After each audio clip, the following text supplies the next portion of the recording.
Totalement. C'est-à-dire qu'aujourd'hui, la géopolitique a pris le pas sur les rapports entre les peuples. Et c'est ça le problème de fond. C'est-à-dire qu'on n'hésite pas au Nord à falsifier l'histoire du Sud, alors que tout le monde sait que c'est dans le Sud qu'est née la civilisation. Vous savez, les Européens, il n'y a pas si longtemps, c'était des nomades. Les Arabes, c'était des nomades. Les Juifs, c'était des nomades. Les nomades ne construisent pas de villes. C'est pour cette raison que l'Europe, c'était une femme africaine. Et les villes existaient avant l'arrivée des Occidentaux en Europe. Son frère Cadmos, c'est lui qui a apporté l'écriture aux Noirs qui vivaient en Europe.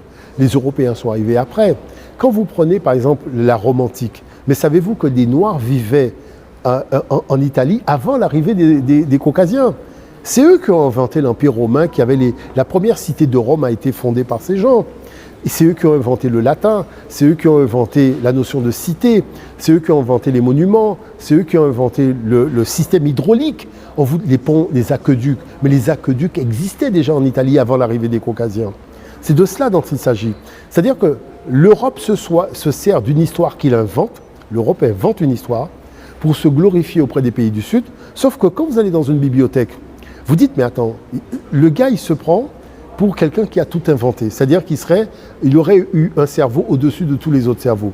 C'est pas possible. Ce qui colle pas, c'est la dimension du nomade. Je vous prends un exemple. On vous dit que l'Afrique, comme elle est polythéiste, elle ne peut pas rentrer dans la sphère de la modernité. Mais on vous fait regarder la Grèce. Mais savez-vous que les Grecs étaient polythéistes? Donc quand les Grecs sont polythéistes et on vous dit que le logos vient des Grecs, le fait qu'il soit polythéiste, ça dérange personne. Mais quand c'est l'Africain qui parle dans son logos, on lui dit qu'il était polythéiste. À quel jeu vous jouez? Est-ce que vous comprenez l'affaire? Parce que regardez, l'Afrique a toujours été monothéiste depuis le début, regardez les textes. Mais quand est-ce que l'Europe a adhéré à la pensée monothéiste? C'est à l'époque de l'Empire romain, en 325 avec le Concile de Nicée. Est-ce que vous vous rendez compte du retard pris sur l'Afrique? Il y a un retard énorme. Bon, je vous donne un autre exemple. Aujourd'hui, tous les Noirs veulent aller au paradis. Bon, mais je tiens quand même à rappeler à tout le monde que le mot paradis est une invention du monde noir. Que lorsque vous faites des congrès mondiaux de théologie, on vous dit celui-là disait poussière, poussière, tu reviendras à la poussière. L'autre dit tu reviendras à la terre. L'autre dit c'est la shéol. L'autre dit c'est la dès. Mais l'Afrique a dit c'est la vie éternelle et qu'on retourne au paradis, ce qu'on appelle les champs de Yalou. Et comme cette idée-là était tellement puissante, il y a eu le deuxième Big Bang. Vous savez ce que c'est que le deuxième Big Bang? Le Nouveau Testament. Parce qu'on n'a jamais vu un premier Big Bang et un deuxième Big Bang. Mais le problème, c'est que l'Ancien Testament, heurté à la pensée africaine, ça a fait boudoum. Donc, résultat des courses, il a fallu écrire un deuxième texte. Sauf que ce deuxième texte, j'ai écrit un livre. Le mystère des divinités africaines transmuées en saint chrétien. Parce que tous les personnages de la Bible qu'on vous présente existaient déjà dans les temples d'Égypte. Osiré, fils de Dieu, mort et ressuscite d'entre les morts, monte à la droite de Dieu. Sa femme, Asséta Maria, a eu un fils par Immaculée Conception qui est le 25 décembre. Est-ce que vous comprenez ce que je veux dire par là? Mais où les gens ont pris ça? Parce que je me suis posé la question. Clément d'Alexandrie, père de l'Église. Origène d'Alexandrie, père de l'Église. Alexandre d'Alexandrie, père de l'Église. Trois pères de l'Église qui sont où en Afrique? Parce qu'Alexandrie, c'est en Afrique. Et qu'est-ce qu'il y a à Alexandrie? La bibliothèque d'Alexandrie. Donc ces gens, en fait, ont simplement copié les textes. Et aujourd'hui, vous avez quelqu'un qui sort de l'Europe et qui organise une escroquerie intellectuelle sur le monde africain, en venant faire quoi? Que la première fois qu'on a dit « Notre Père qui est aux cieux », c'est venu de chez eux, alors que c'est écrit dans les temples d'Égypte. Jean-François Champollion l'a dit, il l'a montré. C'est-à-dire les textes qu'on vous présente comme des textes extérieurs à l'Afrique sont bien écrits, notamment dans le tombeau d'Ounas. On vous fait chanter « Jésus, oh, il est vivant, il n'est pas mort ». Mais dans le texte du tombeau d'Ounas, c'est marqué « Il est vivant, oh, Ounas, il n'est pas mort ». Donc vous changez juste le nom du personnage, vous gardez la même phrase et vous venez me coloniser. Mais c'est quoi ça? Je vous prends notre exemple. On m'a demandé de faire une conférence pour des chefs d'entreprise à New York.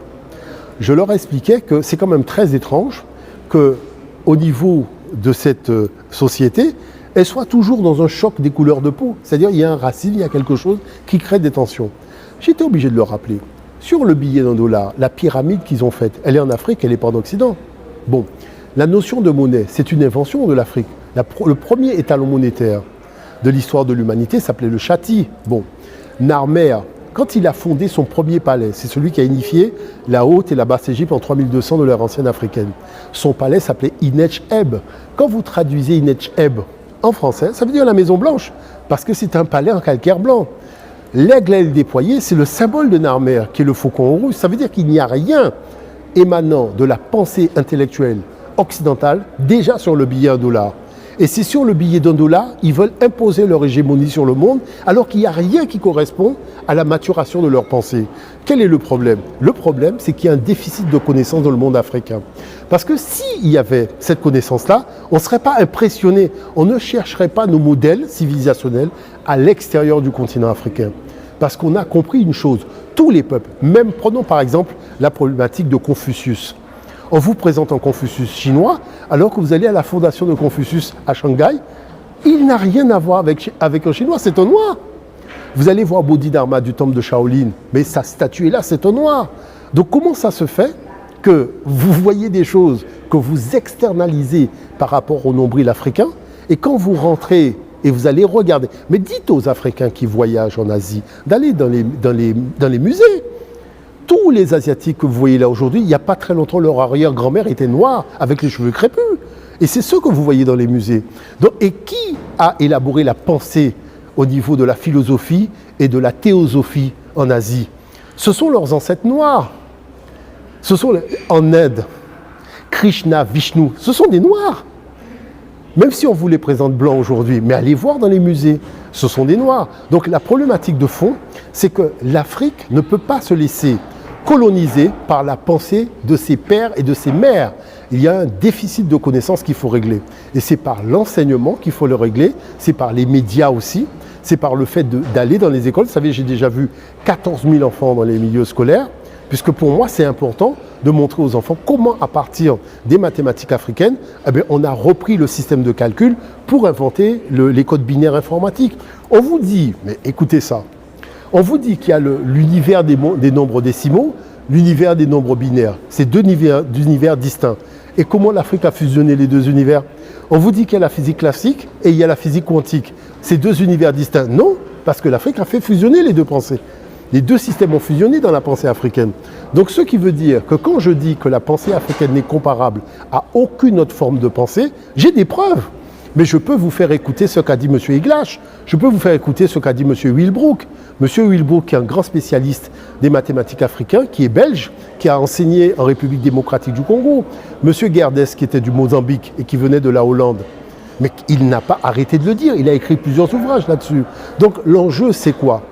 Il faut réadapter à l'actualité scientifique le modèle d'enseignement au Cameroun. Parce que, je vais vous dire quelque chose, on ne peut pas avoir fait tout ça et vous l'ignorez, que l'enfant l'ignore, il y a un problème. 2, lorsque un jeune fait une thèse, je vous donne un exemple. J'ai eu l'occasion de participer en tant que juré à une thèse sur l'INIAM. Le jeune africain fait une thèse sur l'INIAM. Vous prenez un jeune de Bordeaux qui fait une thèse sur l'INIAM, vous avez le même résultat. C'est-à-dire l'école standardise la connaissance et la pensée humaine. Je pose une question à ce jeune. Est-ce qu'il a pris le temps d'étudier ce que Jean Mazel, qui est un historien français, a dit sur l'INIAM? Parce qu'il a dit que la preuve que nous avons que c'est l'homme qui a quitté l'Afrique pour aller coloniser le reste du monde, c'est qu'il est parti avec de l'INIAM. Et dans tous les pays du monde, vous avez un nom. Par exemple, chez nous, on dit Ziyam. Il y a des endroits où on dit Niam. Il y a des endroits où on dit Yam. Vous voyez, donc il suit le parcours de ces hommes-là qui sont partis en quittant l'Afrique, mais avec des... Vous voyez ce que je veux dire par là? Comment ça se fait que le jeune qui fait la thèse, il ne met pas ça dans sa thèse? Le problème vient de qui? Est-ce que le directeur de thèse est lui-même informé de la réalité dans son domaine? C'est pour ça qu'il faut réactualiser les données.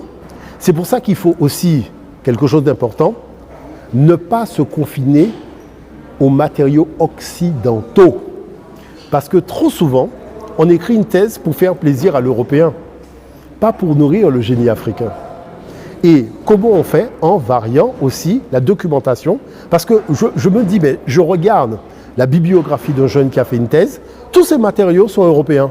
Je dis, mais attends, ta thèse concerne un élément universel, mais tu vas prendre des matériaux que dans une seule civilisation. Donc déjà, ton regard est vicié. Parce que si tu allais voir en Amérique du Sud, si tu allais voir en Asie, si tu descendais dans la Caraïbe, tu verrais aussi des choses nouvelles qui peuvent enrichir ton travail de recherche. C'est ça qu'il faut faire.